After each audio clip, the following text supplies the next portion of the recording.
ശബരിമലയിൽ നടന്നത് തീവെട്ടിക്കൊള്ള. നിർണായക വെളിപ്പെടുത്തലുമായി ദേവസ്വം മുൻ chief vigilance officer V Gopalkrishnan. Sabarimala ഭണ്ഡാരത്തിലെ പണം പോലും പതിവായി മോഷ്ടിച്ചിരുന്നുവെന്ന വെളിപ്പെടുത്തൽ. വരുമാനം എണ്ണുമ്പോൾ സുരക്ഷാ സൗകര്യങ്ങൾ ഒരുക്കിയിരുന്നില്ല.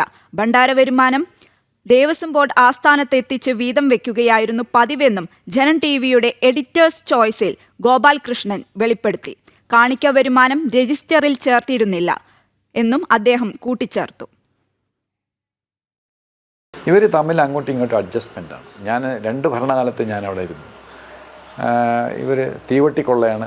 ശബരിമല മാത്രമല്ല, നമ്മുടെ ഹിന്ദു മേജർ TDBയുടെ കീഴിലുള്ള മേജർ 10 ക്ഷേത്രങ്ങളിൽ തീവട്ടിക്കൊള്ളയാണ്. റവന്യൂ ഭണ്ഡാരത്തിലിടുന്ന പൈസയും സ്വർണവും വെള്ളിയും അയ്യപ്പന് കിട്ടുന്ന ഇതാണ് മോഷ്ടിച്ചുകൊണ്ട് പോകുന്നതെന്ന് എനിക്ക് മനസ്സിലായി. അപ്പോൾ എനിക്ക് നേരത്തെ പ്രയർ ഇൻഫർമേഷനുണ്ട്.